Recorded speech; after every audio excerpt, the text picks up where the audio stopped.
Hey, this is Kevin Kelly. Get ready for the latest episode of the Stardom Cast.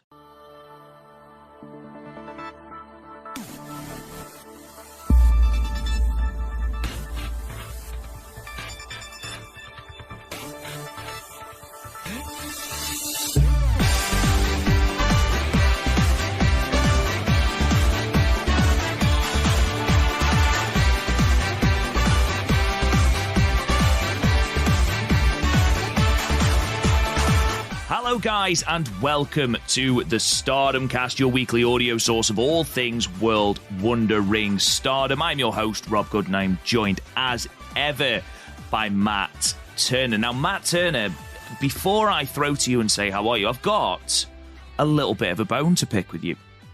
Oh, what we have, this is our first heat?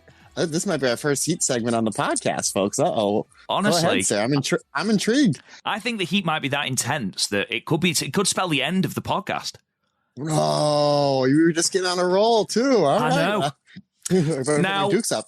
Obviously, you went to New York, and we'll be talking about your time at Rumble on 44th Street.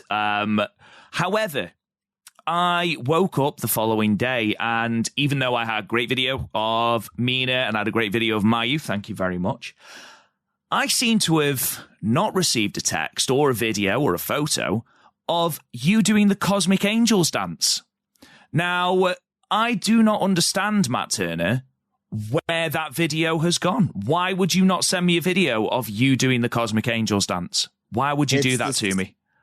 It's the same reason why there's no video of me brain bustering Godzilla, because that footage that footage, good sir, does not exist. Is that a good enough excuse? And am I out of this heat segment? Genuinely, I saw Mina come out and I was like, I wonder if I can just see Matt like doing the dance moves at the same time. And then I got distracted by Wacker. So you may even because obviously my wonderful bride was to the left of me. I think we said at the same exact time. I can go back and watch it. I think we said at the same exact time. Boy, Wacker's so bad, it's entertaining. Did you have a nice Halloween, buddy? Absolutely, yes. Halloween was, when I was a kid, we would always go trick-or-treating, or even at my parents' house, we would always have a whole bunch of kids knocking on the door, trick-or-treating. Ever since I moved up where I'm at the last 10 years, we rarely get any. And it's kind of a bummer because I am a big fan of Halloween. So how about you? Did you get any trick-or-treaters, or did you dress up or do anything special? See, now, in Britain, it's not as big a deal, the dressing up and things like that. People we're going to get British people going, actually, yeah, it is. It's just you miserable son of a. But we got quite a few this year, obviously the last couple of years from COVID and things like that. We haven't had many. It's always fun when someone knocks on the door and I answer the door and they sort of look at me and go, oh, hello, Mr. Goodwin, because they're the kids I teach. That's always fun. But yeah, we had a couple this year. A girl, bless her, kept coming back for more, which was, I'm pretty sure you're not allowed to do that, but sure, here, have at. But there were some great costumes. I didn't dress up. We've got a black cat. That is about as far as the dressing up went. We didn't do any pumpkin carving, actually, either this year, which was a shame. We'll have to get on that next year. But in Britain at the moment, we're sort of sitting in between Halloween and Bonfire Night, which I know isn't a universal thing. It's basically where we celebrate a failed terrorist attack on the Houses of Parliament, which is, it's bizarre when you read into it. But anyway, it's where people go and watch cheap fireworks, and it's an excuse to eat hot dogs. So, I'm all for it, Matt. I'm all for it. But before we get into anything else, obviously I wanted to talk to you about my football match that I've just come back for. A little bit of a lifting of the curtain for you all, because we are recording this slightly late. It is on Wednesday, the 2nd of November. But just my dedication to this podcast, I've just come in from a football/soccer match. Jumped in the shower and I'm eating my very poor excuse of a tea or a dinner as we are recording. But Matt, we are in a league that is far too good for us, far too good. We regularly get spanked 6-7-0. Which is, you sort of get desensitized to it after a while. However, today, I don't know what we'd had for breakfast or dinner or whatever, but we were very, very good. And we were holding top of the league until the very last second. We were 1-1 at the time. We'd actually gone 1-0 up. and they scored with the last kick of the game to make it 2-1 and to beat us. It was one of the most demoralising victories. I would rather get beaten 13-0, which we did the previous week, than lose. Sorry, you just taught me. I'd rather get beat 13-0. And then the subtlety. It's not what you say, it's how you said it, which we did last week. That did happen. I wish I was joking, Matt. I wish. Do you know what makes it even worse? We lost 13-0, and my brother, who was the goalkeeper, he never listens to this podcast, which is fine, so I can praise him. He's a fantastic goalkeeper. Like, honestly, he pulls off some world-class saves. He was man of the match. Like, that should give you some indication of how bad we were. We lost 13-0, and he was man of the match. He's the best player. Honestly, we were dreadful. But honestly, there's nothing as humbling as standing on a football pitch. It's a sport you love, and watching 16-year-olds just run rings round you, and you know that they haven't experienced beer or women or their first curry, for example, and you're just watching the game. And there's time. Life will ruin you as well. But just watching them skate past you at 400 miles an hour, and you're too fat and too slow to catch up to them. So here I am, eating my banana and my yogurt, feeling very, very sorry for myself. But don't worry, I'm here to record a very entertaining podcast for you all today. So I guess it is my job as a co-host of this podcast and your friend, sir, to lift up your spirits, and I'm fully confident that I will do that. So fingers crossed. We should have a segment with how many did Rob lose this week, because I imagine it will get worse. Before we kick into a substantial amount of news, actually, little tidbits and things like that, I just want to talk about the pay-per-view. So as I've already said, it is the 2nd of November as we record. This will come out on the 4th, and the pay-per-view will have already happened. We couldn't delay it to watch the pay-per-view to then record, so we're going to do today, which is a review of Rumble on 44th Street and the second night of the Goddess of Stardom Tag League, and then we are going to record our review of the Hiroshima Goddess Festival on Saturday, and that'll drop for everyone on Sunday the 6th of November. So make sure that you are paying attention to that. Before we kick into the news, like I said then, Matt, give us a rundown. What is coming up on the Stardom Cast Patreon this week? Okay, deep breath. This past Monday was Halloween. Speaking of Halloween, and Sean and I didn't even do this on purpose. We just kind of got lucky that there was no tricks, all treats for our Patreon members, as we dropped not one but 2 episodes. We did the watch along of Io Shirai's final Stardom match for now, fingers crossed, as she reunited with Mayu Iwatani, as we had Thunder Rock versus Oedo Tai of Kagetsu and Hazuki. And also we dropped the 2020 Momo Watanabe and Azumi, also known as Momo AZ, Goddess of Stardom Tag League run. So that's what dropped just this past week. Coming up this week, this Monday, the watch along will be Mayu Iwatani challenging Kari Hojo for the Wonder of Stardom Championship. I kind of figured that would be a good way to go, considering the fact that that those two, that matchup is a fresh hot topic right now. So we'll be going back to and watching that match and reviewing it and breaking it down. And actually, Rob and I, a few months ago, we actually touched upon that match when we did Kari's white belt review. And the poll for November actually just closed earlier today.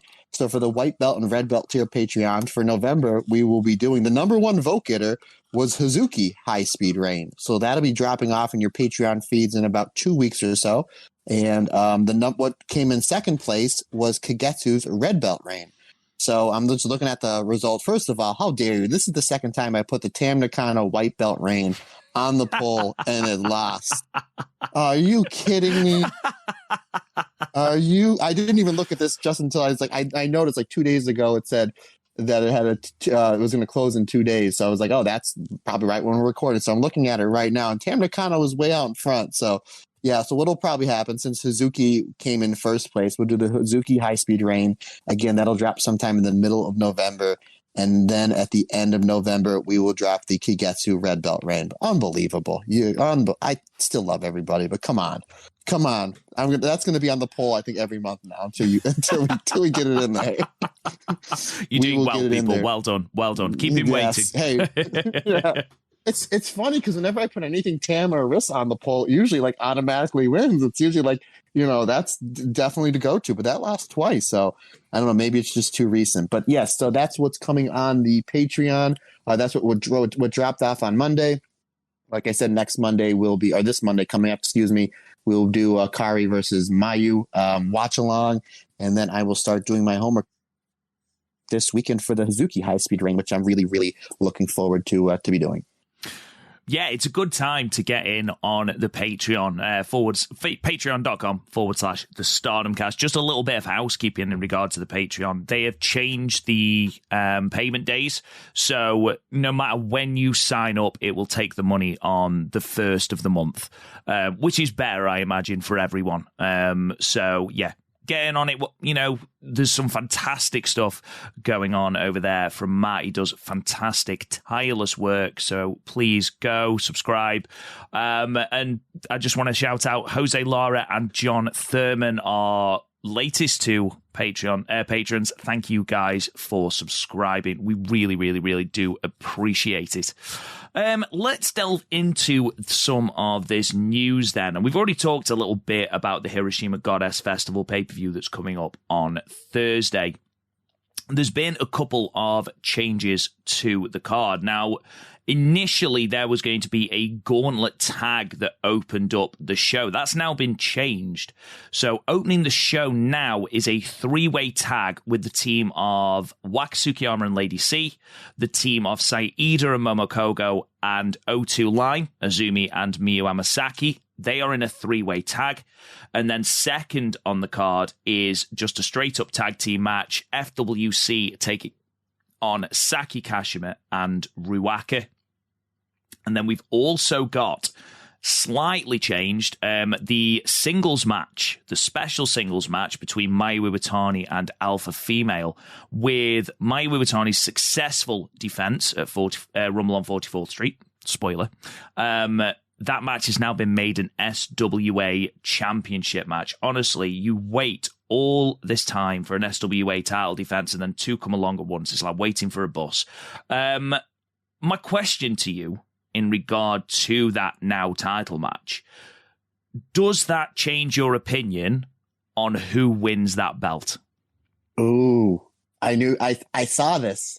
I saw it got changed, and I was like, Rob's going to put me on the spot. And I was prepared for it, and you did. Nice. And I still don't know. I still don't know, just because of, does Mayu eat a loss before what is arguably the biggest Stardom match of all time? But now might be an excuse to get the SWA belt off her and then put the IWGP women's belt on her, which, by the way, obviously we'll get into, but I talked to a lot of our fans at the New York City show, and you're in the camp by yourself, buddy. Everybody thinks that Mayu's winning. So. It is lonely here being wrong. It's a win-win situation for you, because obviously I know Mayu's your favorite wrestler, so if she wins, you'll be happy. If she loses, you'll be like, I'm the smartest man, and you're the smartest man on top of the hill, buddy. Way to go. And as we know, in the land of the blind, the one-eyed man is king, and that would be you. So. Absolutely. And as we know, my track record for predictions is absolutely sensational. It's a tough one. Do I see Alpha Female holding the SWA belt? No.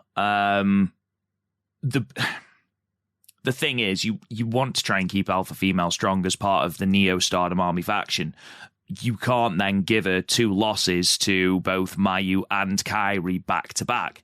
I mean, it does depend as well on how long they are keeping Alpha Female around. Whether it's a case of this is a one and done, then it's not going to hurt anything. It makes no difference. However, if they're keeping her around, the sheen is taken off her slightly if she's been beaten by Kairi and Mayu. They are going to have to build her back up after that. What if because there's three other title matches, so it's kind of stuck in the middle. What if it ends in like a double count out, or Alpha Female just beats up Mayu so bad on the outside she gets disqualified? And this way, it looks like she just dominated Mayu for the match, and she just, got overzealous and got DQ'd. That's something they can do. That could work. Absolutely, that could work. It sort of kills two birds with one stone there, doesn't it? It's, it keeps the belt on Mayu, yet it also makes Alpha Female look like an absolute killer, which I think she needs after losing to Kairi. She needs that big victory, and this is the perfect opportunity. Had this been just a straight-up singles match, I'd have been more inclined to say, as I was, that Alpha Female's going to win. I think with it being a title match, I don't see Alpha Female walking away with the belt. But then again,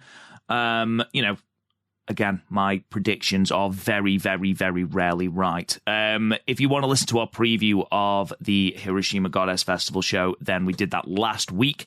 And again, our review of that show is going to be dropping in your feeds on Sunday night.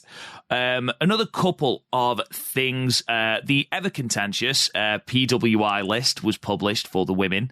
And Syuri was named number one, to the anger of quite a few people who thought it should have been Bianca Belair, but those people who know who Syuri is will, I think, agree that she was fully deserving of it this year. She's had an absolutely phenomenal run, and I couldn't be prouder, couldn't be happier for it. A couple more Stardom people that featured in this 150 list.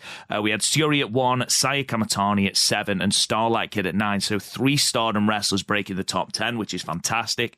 Azumi at 16, Utami at 20, Mayu Iwatani at 27, Tam at 30, Momo Watanabe at 39, Suzu Suzuki at 41, Natsupoi 55, Julia 57. I saw quite a few people saying, well, Julia's really low, but don't forget this encompasses the end of 2021 into 2022. And of course, Julia was injured for a lot of 2021, from the middle to the end of 2021. So that explains that. 59, Risa Sarah, 78, Mirai. Koguma was 91st, Hazuki 101st, Nene Takahashi 105th, and then Hanan at 132. I thought that Micah was on here somewhere. I think I've missed her out. Oh, no, I haven't. That is bizarre. Oh, Micah didn't make it. Well, how about that? Son of a gun. Yeah, that is weird, considering that Koguma has. Nothing against Koguma, obviously, but maybe I have just missed her out. Someone in the comments tell me that I'm wrong. But yeah, what a fantastic notch in the belt for Syuri, Matt. Yeah, not only that, but look at the cover. Look what's on the cover of Pro Wrestling Illustrated, one of the most premier wrestling magazines ever. It's the 3 Stardom wrestlers. It's Syuri, it's Saya, and Starlight Kid. And last year, they had 3 in the top 10 as well. They had Utami at 2, Syuri was 7, and Tam was 9. And I might have 7 and 9 flipped. I know that Utami was 2, and I know there was a 7 and 9 spot that was Tam and Syuri. So I think Syuri was 7 and Tam was 9. So that's just great. I thought, and I know how whenever the PWI 500 comes out, or the now this new 150 with the women, which I absolutely love that they're doing. You always, just a lot of people just kind of go up in arms of things, and you really have to read what the criteria is, and they're really big on wins. They're really, that's the reason why Jade Cargill was number 5. A lot of people are like, are you kidding me? How's she number 5? Well, 1, she's never lost. 2, she's the secondary belt holder for the second biggest wrestling company in the world. That's why she's 5. Should she be ranked higher than Saya Kamatani? I'm going to say no, but that's just me. But when that list came out, it's very rare. I've been reading PWI since even before they started the 500 back in 91. It's very rare that a Japanese wrestler is number 1 just based on views. Like, we're the biggest views, WCW, WWE, WWF, even Impact. AJ Styles, I think, was number 1 year, AEW. So it's very rare that a Japanese wrestler tops that list. I think Okada did it in 2017, but the fact that like Kobashi, Misawa, or Kawada back in the 90s, or even Kobashi in 04 was never one, is kind of just a head scratcher. So you realize that, hey, it's more of an American list. And I was actually talking to, right before the list came out, and I was talking to Scott from Scotty Wrestling, who I know he's listening. And if he's not, I will forearm him in the face. Totally just kidding. I love you, Scott. But I was telling him, no, it's going to be Bianca Belair again because they're just really big on wins. And she was number one last year, rightfully so. She won, the Royal Rumble last year. She won the main event at night one of WrestleMania. So I thought just because she had a big WrestleMania win and a big SummerSlam win that she would be number one again.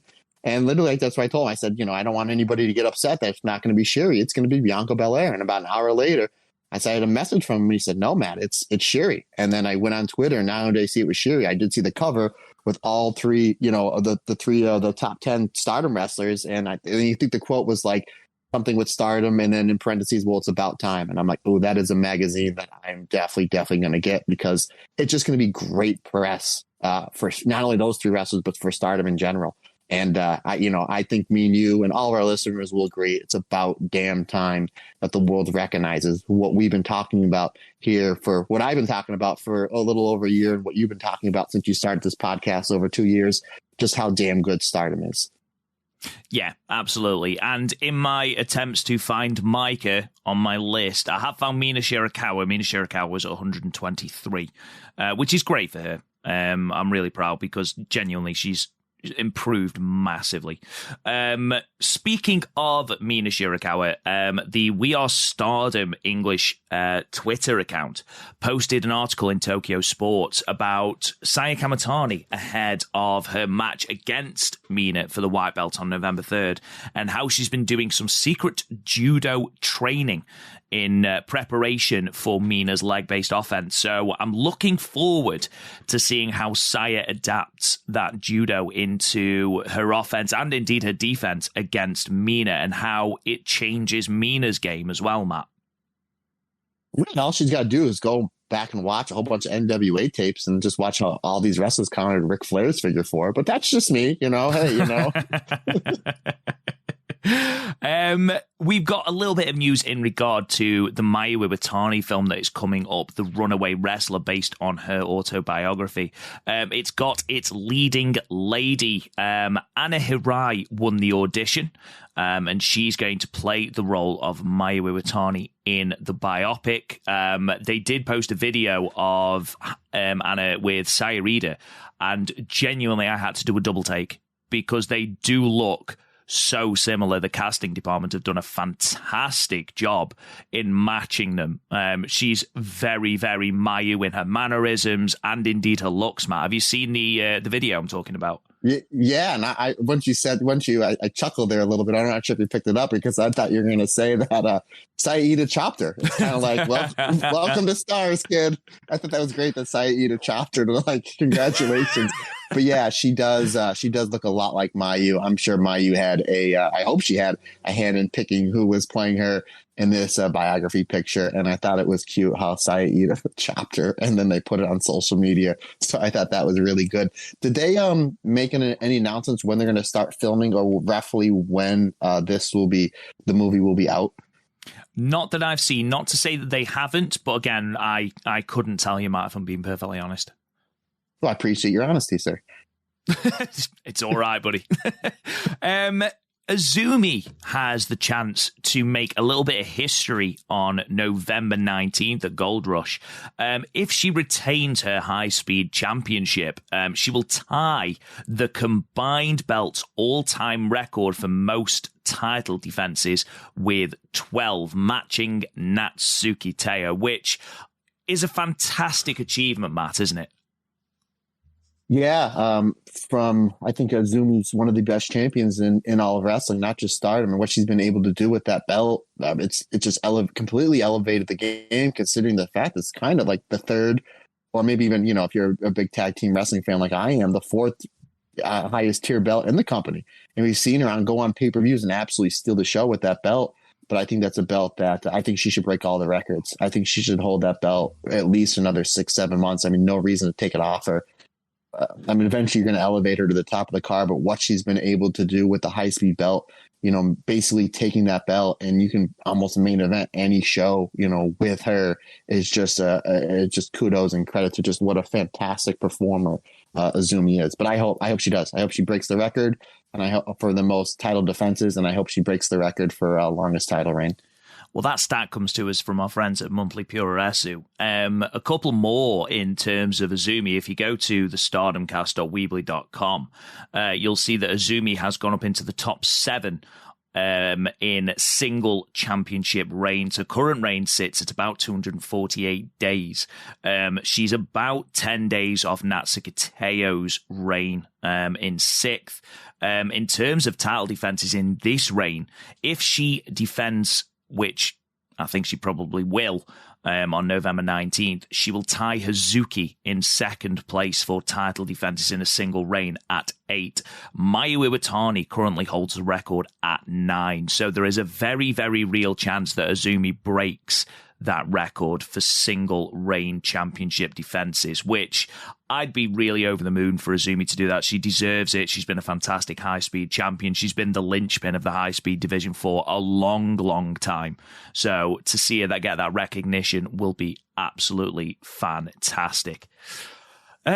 Let's move on to Stardom in Showcase. The next Stardom in Showcase show is going to be on November 26th at the Todoroki Arena, which was where, if you remember, last year they held Kawasaki Super Wars, where there was the fantastic yet underrated match between Utami and Hazuki for the red belt. If you haven't checked it out, go and check it out. It's a great match. But the first match has been made official for that. We have got a 6-woman tag. I believe it is going to be a coffin 6-woman tag match. I don't know how that is going to work, but there we are. It's Neo Stardom Army versus Donna Del Mondo. It's going to be Julia, Mai Sakurai, and Tekla of Donna Del Mondo taking on Nene Takahashi, Yu, and Tropical Passion Mask of the Neo Stardom Army. Are you excited, Matt, to potentially see a coffin match in Stardom? Well, we had one at Stardom in Showcase before. So, and we talked about there's a possibility this might be a time limit draw. So, imagine. Yeah, it is what it is. But to kind of just to go back, you don't have to rewind, but just a couple seconds. Yeah, you were talking about they did do a show, at the same venue with a fantastic match between Utami and Hazuki. And if you want to read all about that, if you go to page 256 of Rob Goodwin's Living the Dream, Stardom's 10th anniversary review, you can read all about it. But going back to your original question about the coffin match, that's what Stardom in the Showcase is. It's basically they're just taking a whole bunch of gimmick matches, from the 80s, 90s, and whatnot, and kind of just throwing them at the wall and say, hey, let's see what sticks. They sold out the first 2, and they did really good pay-per-view buys on the first 2. So this concept isn't going anywhere.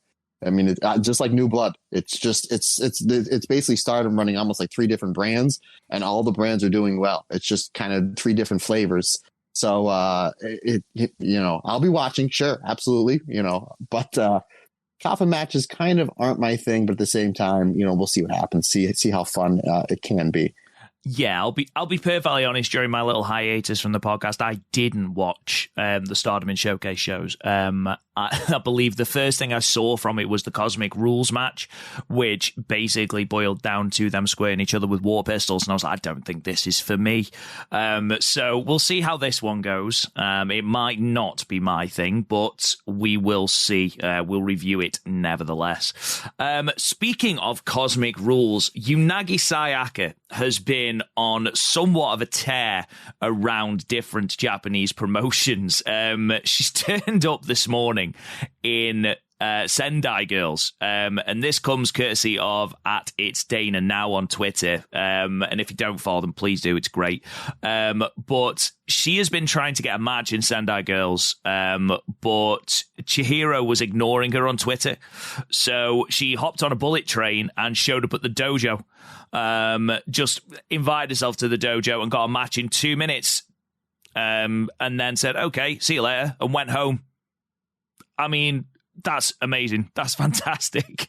So on the 20th of November at Korakuen Hall, which is the same day as Historic Crossover, Unagi is going to be in a tag match with a mystery partner. Now, I don't want to spread any false rumors, Matt, but obviously the 20th of November is Historic Crossover. One Mina Shirakawa is not booked as of yet on Historic Crossover. Do we see a Pink Kabuki reunion? Ooh, I'm going to say no because I think Mina. Just for the, No.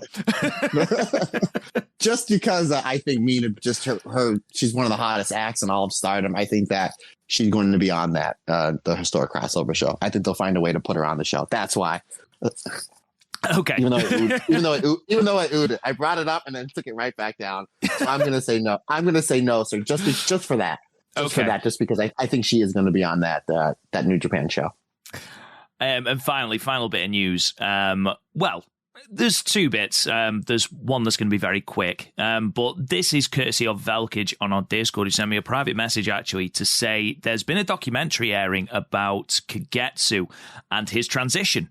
It is in Japanese. He sent me the link. It is in Japanese, which obviously makes it very difficult, but I think it's incredibly important and incredibly cool that he has got a documentary about his transition. It aired on Sunday, as we record, so last Sunday. It aired on NTV, according to Velkage, which is the big national TV. It was aired deep in the night, but, still on big national TV. I mean, what an interesting watch that's going to be. And, again, congratulations for the transition, right, Matt? 1,000%. Yeah, absolutely. 1,000%. So, yeah, I did not know. And always big thanks to Velkage, who's always such a huge supporter of both me and you and the show. And anytime we reach out for anything, he always helps us out. So big thanks to him on that. So, but yeah, good to the former Kagetsu on the transition and all the positive press that he's getting. And also, Velkage has told me that they didn't announce Himika and Momo's matches for the pay-per-view until after we'd made our predictions, so I beat myself up for no reason, so that made me feel a lot better about myself, so thank you Velkage. Let's move on to sort of the main event of this podcast then, which is the New Japan Rumble on 44th Street, Friday the 28th of October 2022 at the Palladium Times Square in New York, in front of 982 people. Before we delve into these matches, Matt, talk us through the time you had, who you met, what you enjoyed, the best match. Talk us through it all, my friend.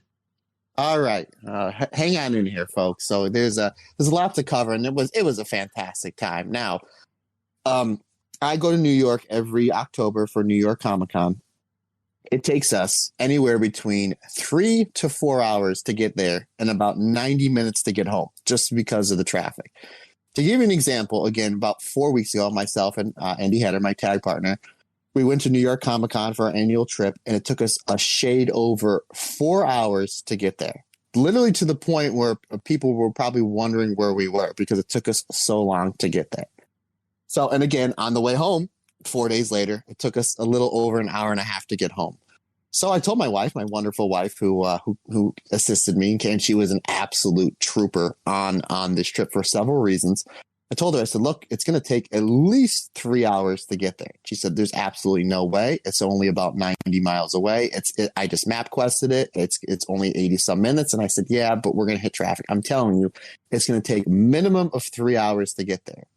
Rob, we left the house a little bit after 9 o'clock, and we got there around 10:30. Literally parked the car in the parking garage, walked across the street to the hotel room. As we're waiting in line to check in, I get my phone and I text Andy and I said, we just got into our hotel at New York City. We left my house a little bit after 9 o'clock. He's like, you got to be kidding me. He goes, your wife probably thinks that me and you are out doing some sort of all this crazy stuff. That's the reason why it takes us 3 to 4 hours to get there. So that was nice. Kind of just walked around the city for a little bit.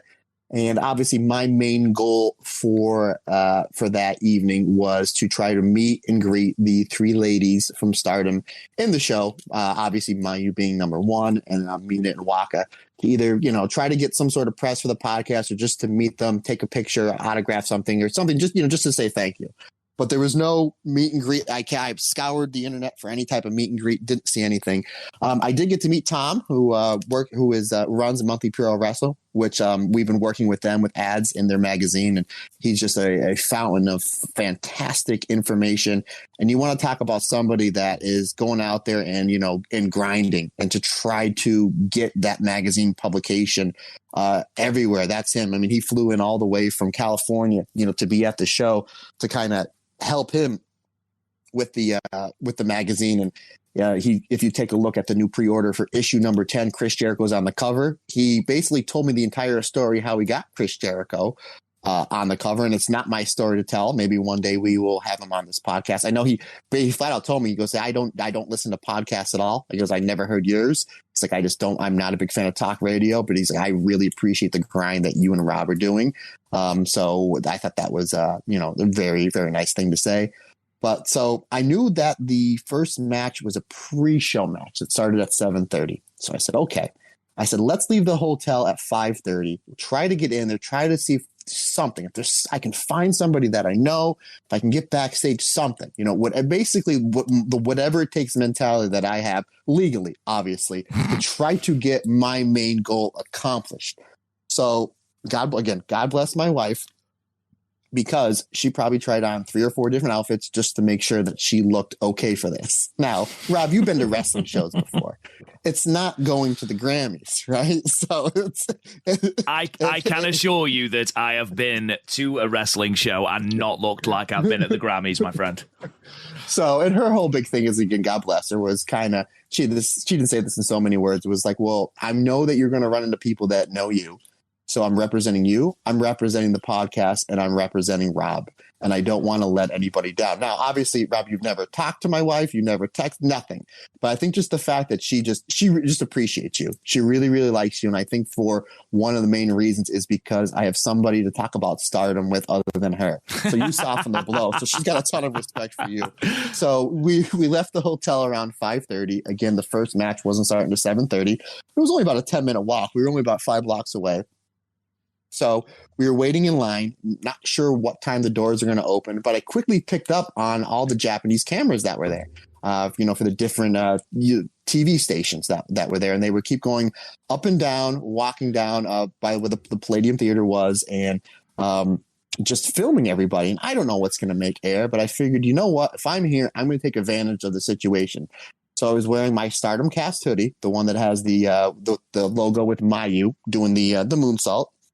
And I had my back turned, and I put the hood up, and I cannot tell you how many times when the camera would walk by, I would transition from the old school Chris Jericho Y2J pose to the Rob Van Dam pose. To the point after the 5th or 6th time I did it, the camera crew came right over to me and zoomed right in. So I may have gotten us a free commercial on Japanese TV. I don't know. Regardless, I'm taking advantage of every situation that I'm in. Mate, I appreciate your grinding. That is unbelievable commitment to the cause, that is. Just wait, sir. Just wait. My God. So we get into the building maybe about an hour and change before the first match is supposed to start. Again, first match was starting at 7:30, and we were told it was the Cosmic Angels tag match. As soon as I walk in, that's where I met Tom. He came from Monthly Pro Wrestle. We had a nice conversation. And again, he basically told me, hey, I was here the night before. I don't think they're doing any sort of meet and greet. Well, let me go and take a look in. So I found out where the merchandise booth was. There was one table, all New Japan stuff, one Stardom shirt, $40. I don't need any more shirts. So I was like, okay.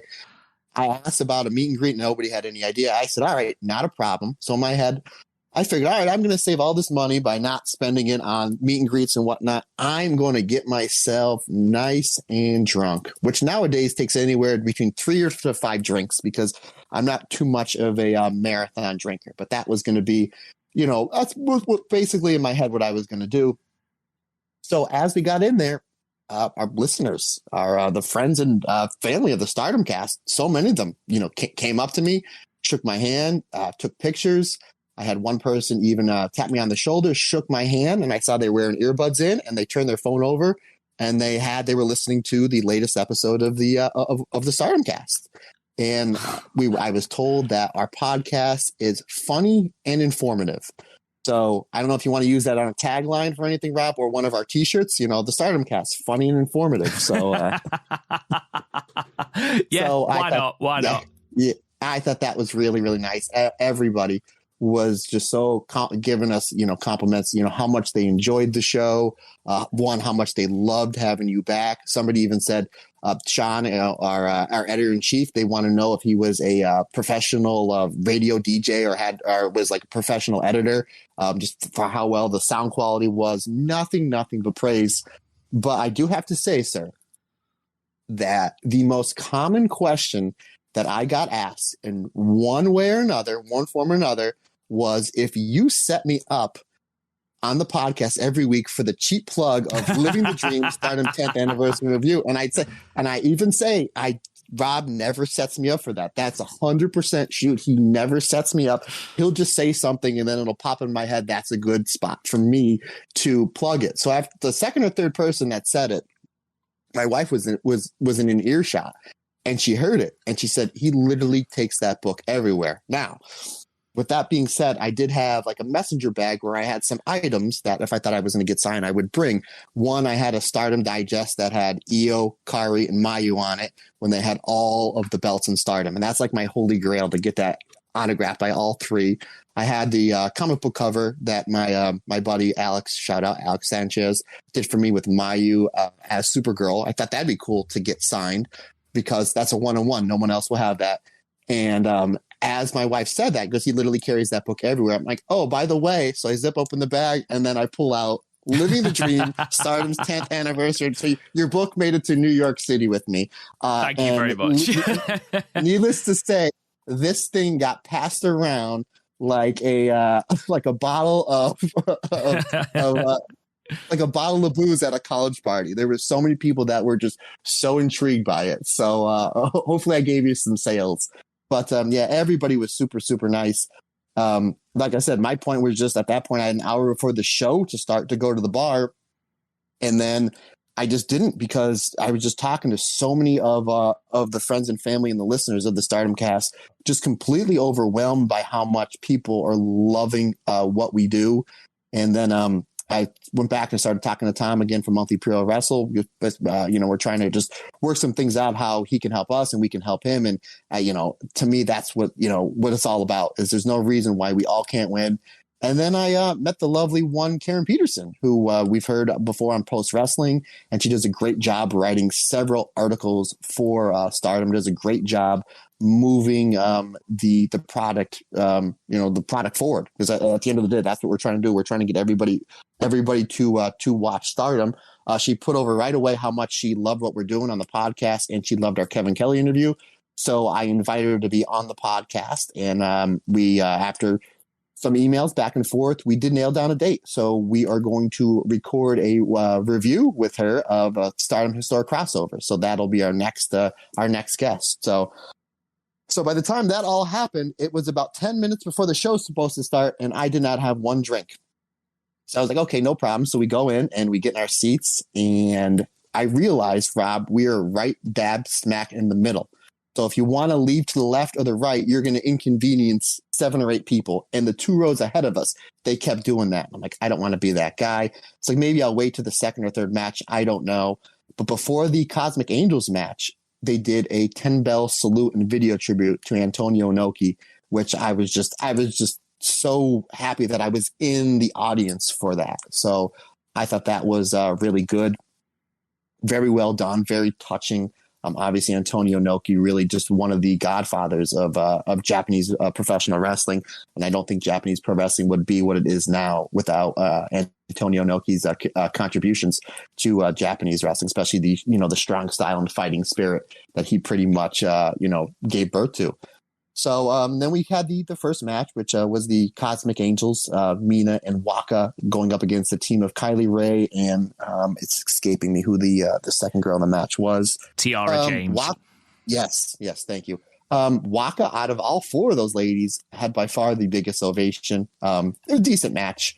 They towards the end, it kind of got a little bit lost in the shuffle. And then when Waka got pinned, the air out of the building went, because the way they built the matchup, there were so many people that thought that Waka was going to get her first win in New York City. Unfortunately, she did not. The rest of the show was pretty good. I do have to say, I think the best match of the night was Clark Connors versus Minoru Suzuki. And I thought that one of the coolest things was, well, first of all, Minoru Suzuki by far had the biggest pop. And it's so funny to me is here's a guy that over in Japan is built as one of the biggest heels ever in Japanese wrestling. And anytime he ever comes over onto American soil, he's like the biggest baby face. Like it just completely flipped. And even now that I think about it, even over in your country there in England, at Royal Quest 1, it was him and Okada. And they were actually kind of booed Okada when he got the win. It was good because they wanted to see Suzuki win the belt. So it's just funny to me, like he's supposed to be this angry, just, miserable heel over in Japan, and he's just so over in the States, which I think is great. I thought it was cool that when Clark Connors was coming out, they did almost like a behind the scenes video of him walking out, very similar that we've seen Stardom do when there's big matches in Cork and Hall. And as he was walking, he's distracted by somebody over on the right. It was Ken Shamrock. And I was like, oh man, that's cool. So Ken Shamrock came out with Clark Connors. And Ken, as soon as Ken came out, he started screaming at Minoru Suzuki. And for all you old shoot fighting fans or Pancrase fans, Minoru Suzuki and Ken Shamrock had two legit shoot fights back in Pancrase back in the early to mid 90s, which Minoru Suzuki won via submission twice. So I thought that was really cool. And then they teased they were going to do, after the match, they were going to do a Shamrock versus Suzuki match, and then they wind up hugging, which I thought was was cool. Again, the whole show was pretty good. It was, good to very good, nothing really great. Mayu, I was really excited for the pop that Mayu got. A lot of people knew who she was. Everybody was really, really pulling for her in the match anytime that she was selling her on the heat. But there was two falsies. I don't think anybody thought that she'd be dropping the belt. But there was two times in the match where she got hit with some big moves. The way that she sold and the way she literally kicked out at 2.99, that it kind of took the air out of the room in a good way. That I thought some people thought they were going to be experiencing a title change, but eventually Mayu hits the dragon suplex in a pair of super kicks and gets the moonsault win hits the moonsault for the 1, 2, 3. And then the main event saw Jay White and Juice Robinson defeat Okada and Eddie Kingston. Again, a solid match. It was basically more like the Eddie Kingston match. It's like Okada came out, got his big pop. Eddie took the heat. Okada came in for the hot tag. It was like a bump and feed. He did the drop kick. No Rainmaker, no Tombstone, no Emerald Frozen, no money clip. Like a lot of the greatest hits, Okada didn't do at all. And then Eddie Kingston got hit with the Blade Runner, and Jay White did a promo about how he's the king of New York. And then everybody's waiting for Okada to come out and maybe take Jay White out with the Rainmaker, and that never happened. So the crowd was kind of like, oh, okay. So then we were leaving, and as we were leaving, now it's 11 o'clock. 11:30, excuse me. So my poor wife has endured 6 hours of this and not once complained. Not once complained about anything. God bless her.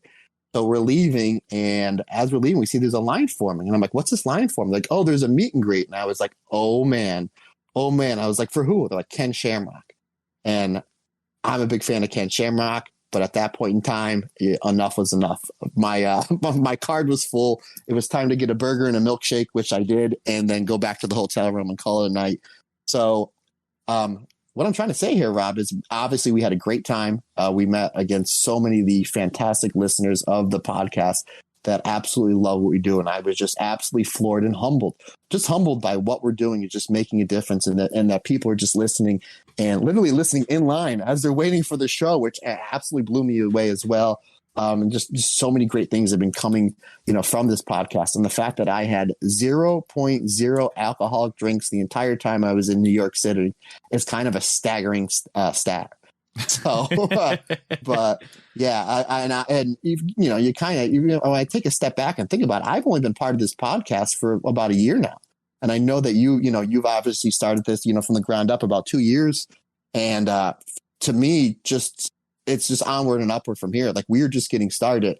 And the fact that the source material that we talk about is just so good helps us out. But again, and I may sound like a broken record, and I apologize, I can't say thank you enough to everybody that came up to me, shook my hand, took a picture, and had just the absolute nicest things to say about what Rob and I are doing over here at the Stardom Cast.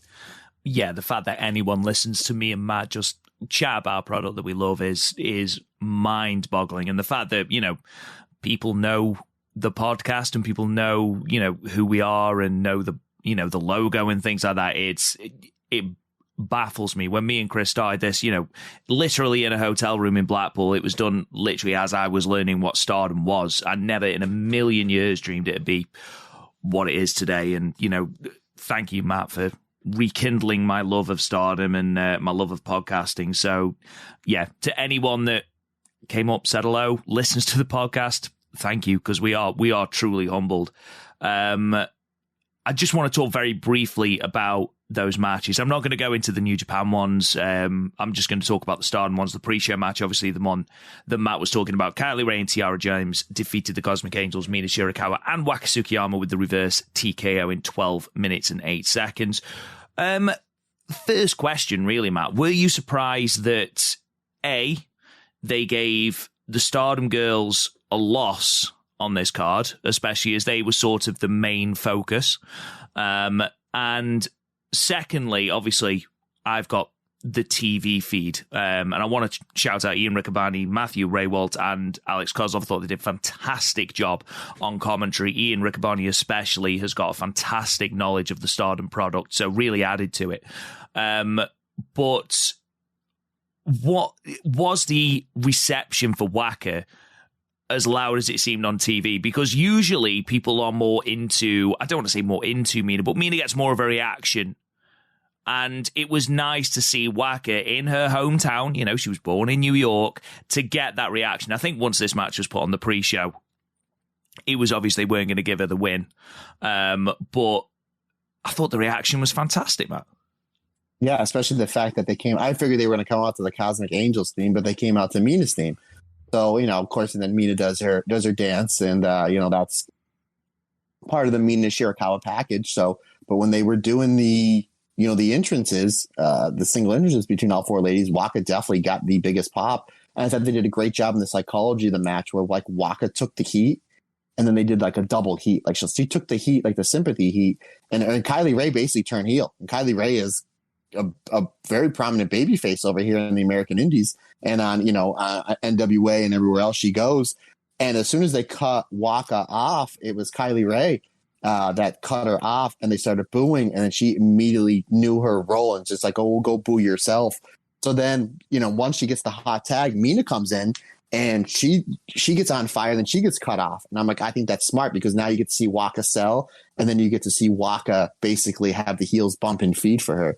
So I thought that was really, really smart psychology in the match. So this way, Waka was the most featured person in that match, and she was the most over person in that match. But am I shocked that that they lost? No, just because it's kind of like Waka's gimmick. And if Waka's going to win a match, it's not going to be on the pre-show. I wouldn't, if it was on the main show, I wouldn't be shocked if they won, but I think it'd be something that would be bigger highlighted. Yeah, I guess my only thing was I did expect Mina to pick up the win. Obviously, she's got this big title match coming up. And again, the highlight has been on New Japan and Stardom. It surprised me that they lost. I didn't expect Waka to get the pinfall, even though that would have been amazing in New York. Hopefully she's not going to have to wait too long to wrestle in New York again. But yeah, it was a decent enough match. Tiara James, don't think she had her first singles match till March of this year, so she wasn't in much. I thought Kylie Ray did well, and I thought Mina and Waka did well enough. It seemed a very house showy match, which was fine. It's exactly what we needed for the pre-show. Then match 6 saw the SWA Undisputed World Women's Championship match. Mayu Iwatani, the champion, defending in her second successful title defense, defeating Kylie King with the moonsault in 11 minutes and 47 seconds. Now, I don't know, did the interview between the two women air in the arena, Matt? You mean the one where Mayu comes out and goes, hi? Yes. And Mayu throwing in some basic English and automatically being the most over babyface, apart from your wife, obviously, who deserves a massive shout out. Instantly, just that hi, instantly became the coolest person on the entire card. So that did air in the arena. And it popped. Everyone got a pop when she came on. I don't know if they popped because they saw her or popped because of the way she said hi, or a combination A and B, but regardless, I was laughing, and it was great to see her. And I think that I thought Mayu was the second best performer on this show behind Minoru Suzuki. Yeah, she was massively over, actually, hugely over for the crowd. And I've actually written in my notes she got the biggest reception of the night apart from Suzuki. And she seemed genuinely overwhelmed, like at the start when she came out onto the stage and got the pop, and then when she was in the ring, and you almost couldn't hear the ring announcer because of the amount of people chanting Mayu. And it dawned on me that this is the first time she's wrestled in front of a cheering crowd since February 2020. Wow. That's mental. Wow. I mentioned something to the gentleman sitting to my right that like Stardom's not used to this because they still don't do the clap crowds or the chanting. And American crowds are usually very vocal. There was some people behind us that was very vocal with some adult language. And I was like, I don't think that they've ever heard that before in Cork and Hall. But yeah, the one thing though, Mayu didn't come out with the mask and she didn't come out with the ball to throw. I thought I would have had the way where our seats were. I thought I would have had a shot at it. a shot at it. You'd have speared people out of the way for it. Yes, exactly. Double wrist locks all around. Now there was one point I got and you'll pop for this. So when Mayu wins, she gets on the rope and she has the belt on the shoulder and she's doing the point to the crowd. She was pointing right exactly where we were, and I looked over at Amber and I go, if that was Tam, she'd be pointing at me, and this would be a whole different ballgame right now. And she no-sold it. Boo! Like Amber!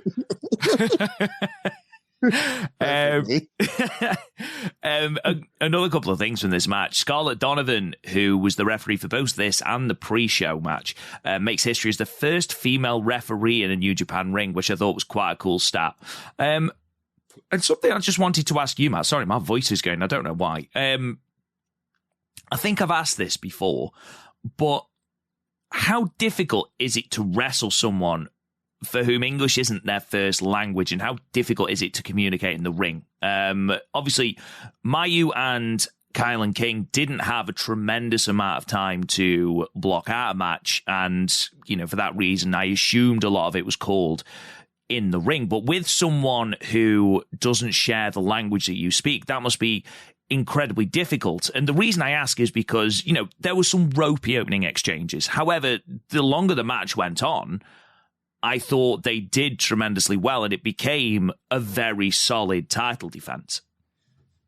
Yeah, a lot of times that could be a problem depending on your experience. And I don't know how much experience the ref has. I know my matches, if I have a ref that I know that I can trust, a lot of times I'll use the ref to call spots, like on double downs, or if they're away, or if they're outside in the crowd getting heat or what have you. But Mayu just being Mayu, and she does know a decent amount of English, but at the same time, wrestling can be a universal language. If you see a way that somebody's squaring up, or maybe even reading somebody's eye, you kind of have an idea where they're going. So yeah, I mean, that could be a problem. If you have somebody that's inexperienced. Obviously, Mayu is one of the best in the world right now, and one of the best ever, in professional wrestling. And obviously that shined through in that match, especially the build up towards the finish. Yeah, absolutely. It was a really, really, really good fit. And I thought Kylan King, she looked a little bit, or she felt a little bit, maybe not starstruck, but the occasion looked like it was in danger of getting on top of her, but she came through massively towards the end. I thought she did really, really well. Once that initial communication error was sort of dealt with, I thought she did really well. Played the heel because even though she was a babyface, she played, as soon as Mayu came out, she realized, similar to Kylie Ray, she realized that she'd be playing the de facto heel, and I thought she did really, really, really well. There was a great kick out of Kylan King's finish, which popped me massively. Even though I knew in my head Mayu wasn't dropping the belt, that was a really good near fall. I gave it 3.5 stars. I thought it was a really solid title defense. Again, nothing, you should go out of your way to see, but I would encourage you to check out Mayu's reactions to the people chanting her name, because that was the thing that really stood out to me. And again, first time she's wrestled in front of cheering crowds since, I think, and again, someone will probably correct me, and that's fine, but I think it's February 2020, and I think it's the 8th of February 2020, and that Way to Major League show against Takumi Iroha, I'm sure that's the last cheering crowd she'll have wrestled in front of, because she hasn't been out of Japan since. So, and Japan is still on clap crowd. So, yeah, baffling that it's been, over 2 years since she's wrestled in front of a cheering crowd. Let's move on then. We'll talk a little bit about the Goddess of Stardom Tag League. We're moving on to night 2, Sunday the 30th of October 2022 in Big Palette Fukushima, with an attendance of 668 people, which is the highest attendance at the venue so far this year. New Japan, Noah, and Ice Ribbon have run the venue this year, and Stardom have drawn the biggest attendance. They last ran the venue for the first time in November 2021, almost 12 months ago, and drew 520 people. So a lovely bit of growth, especially for a tag league show where there wasn't a lot of matches that sort of make you go, oh, that's going to be fantastic. Obviously, there was no Mayu because she was still in the US. So Peach Rock weren't on there. There was no Black Desire. There was no Julia and Tekla in a tag league match, though they were in a fantastic match, in a 3-way tag match where Natsupoi continued a trend of just being beaten pillar to post. Bless her. So, yeah, really, really good growth for Stardom, Matt. Yeah, absolutely. Again, there wasn't like any marquee matchup, but again, phenomenal news note there so that I didn't know about that. Out of all the wrestling companies that ran this venue, Stardom was number 1 with the show. So, as always, fantastic research, good sir. And it just really goes to show you that it's at a point now where, granted, if you get a big match like a Kari match or a big Mayu match or a big Utami or Julia match, it's going to draw. But for this show, the draw was just Stardom. It was like, yeah, Stardom's going to be here. There's going to be matches with Stardom wrestlers. Tickets are on sale at this time. So, like, the way that I see it for this show is that just the brand Stardom was the draw. Yeah, absolutely. I'll run through these matches and results then, and then we'll cherry pick some of the matches. There were only 3 matches from the Goddess of Stardom Tag League, which saw a lot of teams get their first victory of the tournament. We started with a singles match, Mei Sakurai defeating Momo Kogo with the diving elbow drop in 6 minutes and 32 seconds, which showcased the fact that despite Mei Sakurai making huge strides in her improvement, her elbow drop is still dreadful. In my notes, I literally put haha Rob insane elbow for the win. I literally have that in my honestly notes. I hate that move. I hate it so much. I know you do. Match 2 was a Goddess of Stardom Tag League blue block match with the BMI 2000 team of Natsukatora and Ruaka gaining their first victory over Wingori, with Natsukatora hitting the Swanton Bomb in 9 minutes and 5 seconds. Match 3 was a 3-way tag team match. Meltier versus the team of Micah and Julia versus the team of Himika and Tekla ended in a 15-minute time limit draw. Match 4 was another Goddess of Stardom Tag League match, again from the blue block. FWC getting their first victory over O2 Line, with Koguma pinning Miyu Amasaki with a diving body splash in 11 minutes and 19 seconds. The semi-main was our last Goddess of Stardom Tag League match for the night, this time from the red block, with Aphrodite getting their first win over We Love Tokyo Sports, with Saya pinning Saki with the Star Crusher in 5 minutes and 14 seconds.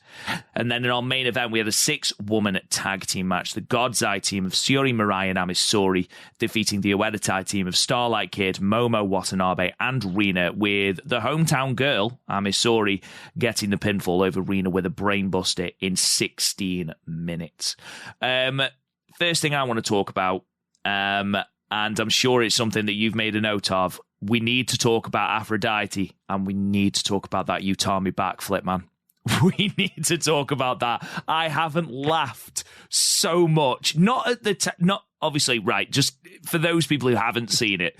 Aphrodite did their entrance, they derobed, they got into the ring, and they then did stereo backflips. Now, Saya obviously nailed it. Perfect form. Utami, who isn't used to doing this, has clearly been practicing and tried it and then bailed at the last minute, but still landed on her feet. And her look of, oh my God, I did it, and looking at Saya and then remembering where she was and just bursting out laughing. Honestly, moment of the show, Matt? I had a little more concern for Utami because she held her ribs and then was walking funny for a half a step and then started to stretch because whatever she pulled or didn't pull, she had to stretch it out. And I was like, oh my God, is Utami done for this tournament? But in the history books will read, well, how come Utami left in night 2? It's like, well, she tried to do a backflip and pulled her ribs out. That was my concern. But once she was okay, yeah, it was kind of a comical spot. Now the question is, Rob, is she going to be doing this backflip entrance with Saya Kamatani from here on out? Because now we're going to be playing. I mean, we obviously play close attention to Saya and Utami because they're great and they're fantastic. But now we have another reason to enjoy their matches, or even kind of sit up a little more straight as we're getting ready to watch the matches. Utami going to be doing this backflip on her entrance. I think even more than that, Matt, we need to test who is going to do it right first. Is Utami going to be able to do a backflip, or Waka do the Cosmic Angels dance? Which one is going to come first? Oh, Utami does the backflip. All my money on that one. So next question. I must admit, the Aphrodite versus Wheel of Tokyo Sports match, it only went for 5 minutes. It was your standard sort of Fukigen Death match. We had a lot of newspaper shenanigans, which I did enjoy. Fukigen Death launching a paper at the referee, sort of continuing on that feud. But it's probably the match I wouldn't bother going out of your way to see. It was over very quickly with Saya hitting the Star Crusher. My match in terms of Goddess of Stardom Tag League matches was FWC versus O2 Line. I don't know what Miyu Amasaki has said or done to Hazuki, but Hazuki gave her an absolute pasting during this match, Matt. I think maybe now that Unagi's out of Stardom, and maybe when Unagi left, she was leaving the building and said, hey, I'll see you later, and then high-fived Hazuki and said, you are now the assessor of the locker room. I mean, maybe that has something to do with it. But yeah, she was, Koguma was, doing her spots and making her run the ropes and whatnot. But there was some really good double team stuff from FWC. But yeah, when it came down to Hazuki versus Miyu, it was like, yeah, I'm going to beat down this rookie. And boy, howdy did she.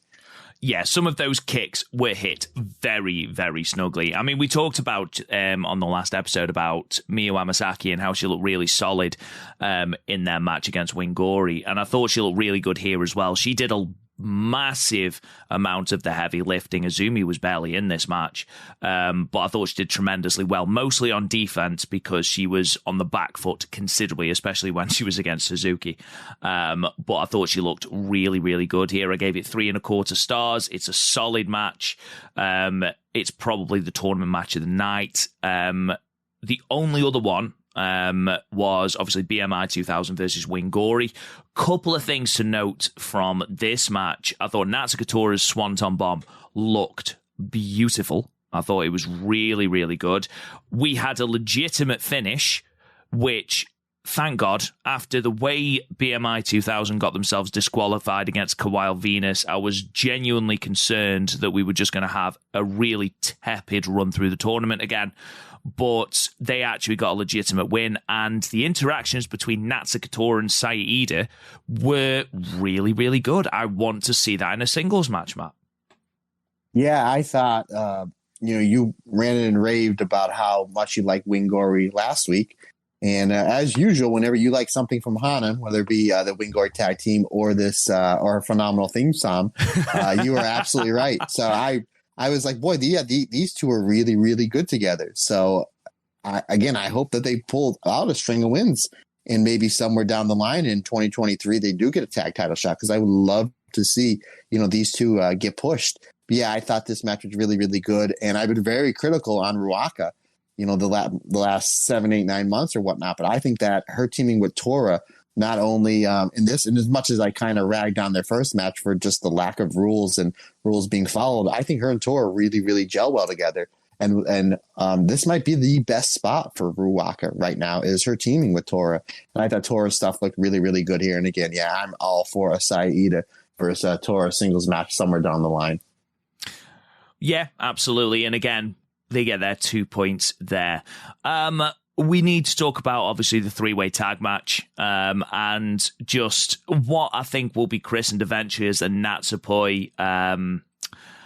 Oh, my God, the word's gone out of my head. The Natsupoi Pinata match, where she was literally kicked around the ring like a football. She was beaten black and blue in this. Like, I don't know whether she just goes, yeah, I'll take that. Yeah, I'll do that spot. Yeah, just hit me with whatever you've got. Or whether it's just an internal rib. But Jesus Christ, that poor woman, Matt. Yeah, we talked about Miyu's beatdown. Miyu, she got off light compared to Natsupoi. And I heard a rumor that when they come out with the Stardom video game, that this match is going to be an option. You can choose the singles match, the tag match, the trios match, or you can choose, the Cosmic Rules match, whatever. And then there's going to be the Natsupoi beatdown match. But yeah, and I remember when the graphic for this came out, I saved it and then I texted you right away and I said, "You believe this? It's basically 4-on-2." It's kind of really what it was. And then it did break down into basically all three teams, and there's some really good exchanges with Micah and Himika versus Tekla and Julia, which I thought was really, really good. And hopefully maybe that's a match that we get somewhere down the line as well. And I know that, those four ladies are all in the same faction, but I thought the minimal stuff that they did, they gelled really, really well together. But I have to say, in the 35 years that I've been watching, studying, and writing about professional wrestling, I don't know if I've ever seen before what they're doing with Natsupoi. Because you can kind of, obviously this whole feud is stemmed off the backbone of Tam and Julia. And when their feud first started 2 years ago, clearly Julia was the heel. Tam was the baby face. They have their blow-off match, the hair versus hair for the Wonder Stardom title. At that point, Julia almost turns herself babyface just because she's so good and so entertaining. So then you're getting into these matches where it's like, well, you have the Cosmic Angels versus Donald Del Mundo, and you can make an argument that both of them are babyfaces because they're both so popular. The two factions are popular.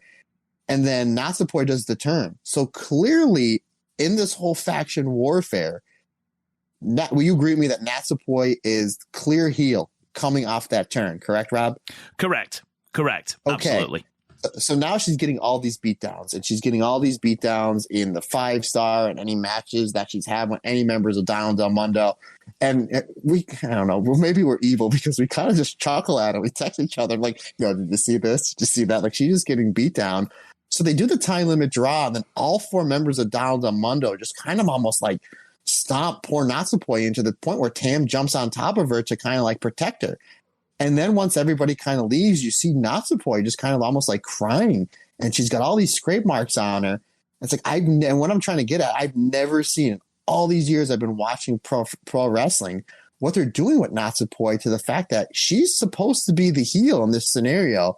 She's the one that turned on Julia, but yet they're building sympathy towards her. Like, I'm starting to feel bad for her. Like, I feel generally like baby face sympathy towards her because she's just taking such a beatdown of the sins that she committed, a couple months ago when she turned on Julia. I mean, to be fair, it will be very difficult to turn Natsupoi heel. I mean, her very demeanor is babyface, and I think her fit in Cosmic Angels, I said before when I came back onto the podcast that her fit in Cosmic Angels is far better than her fit in Donna Del Mondo. I honestly, I don't know if you need to build her more as a baby face, but that seems to be, in my opinion, what they're doing. They just seem to be building even more sympathy for Natsupoi so that the Meltier team can be the baby faces and whenever they are defending the tag titles. I don't think he needed to do that. I think by sort of default, Natsupoi is going to be a babyface. Just, I mean, look at the way she wrestles and things like that. It doesn't scream heel, does it? But, all 6 women were kept strong. Natsupoi is going to need to lie down and just, a bit of a timeout, I think, for a bit, as I feel like this could be a theme throughout the entire tournament, bless her. The main event then, God's Eye, Shiori Mirai and Amisori defeating Ueda Tai. It was nice to see Amisori get the win, Matt.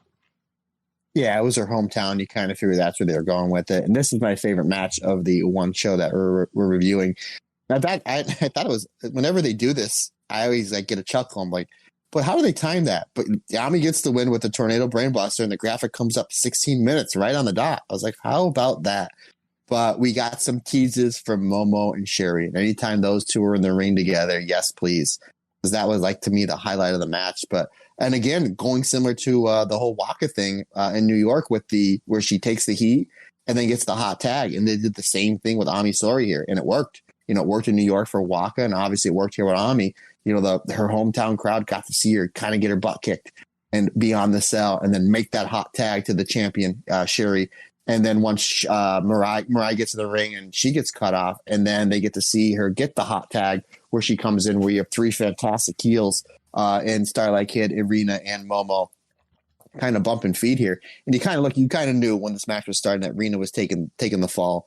But I thought Rena was like one of the MVPs of the match. And you have so many big stars in this match, but I thought Rena looked absolutely fantastic. And it's just knowing how good her other two sisters are, Hana and Hina.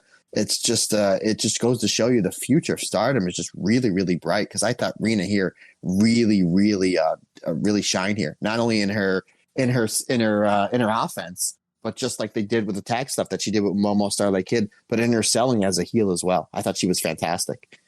Yeah, I've said for a while now that Rena makes a very, very good heel. It's a bratty teen is sort of the gimmick that she's going with, and she's learning from, some of the best heels in the company. So that will continue to impress. And again, you've mentioned it, all three of those sisters have got big, big futures because Hina's come back and seems to have really upped her game. Rena's continual schooling in the heel world from a weather tie is really helping. And obviously Hanan is just a fantastic babyface, and again, she's in a faction with Mai Iwatani, who is the babyface, and the best person to learn from, certainly.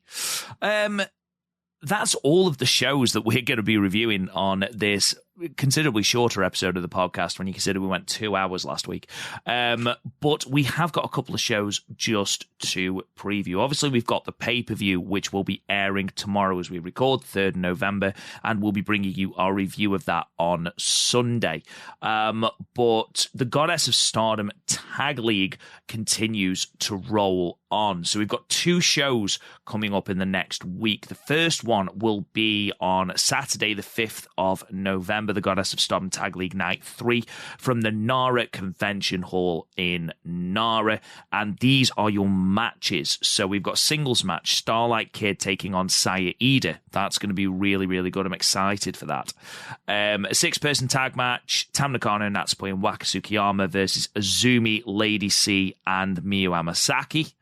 Another 6-person tag, Maika Himika and Mei Sakurai taking on Tora, Momo Watanabe, and Saki Kashima. And then we get into a run of 4 tournament matches. In Blue Block, we have got 7-Up, Nene Takahashi and Yu taking on the New Era's Mirai and Ami Sohrei. In Blue Block again, we've got FWC, Hazuki and Koguma taking on Wild Venus, Mina Shirakawa, and Saki. In the Red Block, a really, really blockbuster match here. We've got Mafia Bella, Julia and Tekla taking on Suri and Tomoka Inaba, Karate Brave. And then we've got Mai Iwatani and Momo Kogo's birth into the tournament, Peach Rock taking on Aphrodite of Utami and Saya. Matt, what jumps out at you on this card? Peach Rock versus Aphrodite. Also the Mirai and Ami Sohrei versus 7-Up, because that's going to be like, yeah, here's the finish. Here's what I do. Here's what you do. We'll see you out there. We'll hit hard and we'll buy beers later. So I think that's going to be good. And then Mafia Bella, with their match, I think just seeing Tekla back is just so refreshing. So it looks like that's probably going to be the co-main event. And the show starting off with a singles match. So we got a singles match, a couple 6-person tag matches, and then some tag matches for the tournament. So a nice little array of matches for Stardom. Yeah, absolutely. And then we've got night 4 of the tournament, which is the following day, Sunday, the 6th of November, from Mi West Wing Me in Sioux City. And the card is as follows. We open with another singles match, Saki Kashima versus Saya Ida. We've then got a tag match, the Queen's Quest team of Saya Kamatani and Miyu Amasaki taking on the Cosmic Angels team of Mina Shirakawa and Waka Tsukiyama. We've got a three-way tag match, Queen's Quest, Utami and Azumi taking on Mirai and Amisori and the team of Maika and Himika. That's going to be very, very hard hitting. And then we get into our run of tournament matches. We have got FWC, Hazuki and Koguma in the red block taking on BMI 2000, Natsukatora and Riwaka. Another red block match with Meltier, Tam Nakano and Natsupoi taking on Suri and Tomoka in Naba, Karate Brave. Another red block match, Julia and Tekla, Mafia Bella taking on My Fair Lady, May Sakurai and Lady C. That's going to be interesting to see how May Sakurai approaches that. And then we have got in our main event, or at least that's how that's written on the website, Mayu Utani and Momo Kogo, Peach Rock taking on Black Desire, Momo Watanabe and Starlight Kid. Some really tasty matchups on this night, Matt. Yeah, so we got the pay-per-view on Thursday, and then we have two back-to-back solid action from the tag league. You know, that Karate Brave versus Meltier be really, really good. And then the Black Desire versus Peach Rock. We get Mayu in the ring with Momo Watanabe again for the third time in like 6 or 7 weeks. And by no means am I complaining. I am complaining. Give me more. Why haven't you given me Mayu versus Momo more? So yeah, those two matches, and all those cards, just absolutely fantastic. I mean, it's just full steam ahead from Stardom. There's just non-stopping the Rasi Ogawa Stardom train.